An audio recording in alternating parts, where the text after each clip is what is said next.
Let's also look at Romans 16, verse 7. Make sure that my relatives, Andronicus and Junia, are honored. Now, Junia is a female name. For they are my fellow prisoners who bear the distinctive mark of being outstanding and well-known apostles.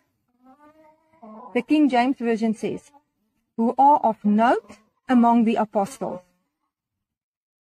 Julia is a female apostle, and Paul says that she is of note among the apostles.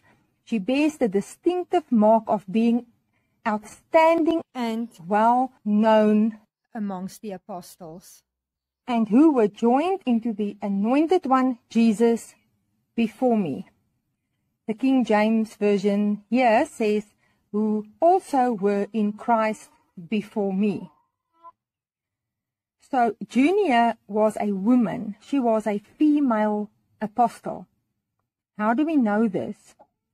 Let's go and look it up in the Greek.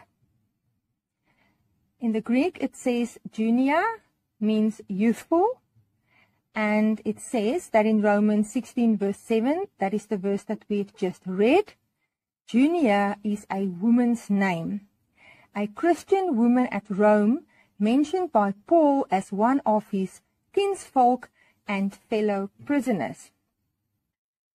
And what does Paul say about this woman called Junia? In Romans 16 verse 7, he says that she bears the distinctive mark of being an outstanding and well-known apostle, who are of note among the apostles.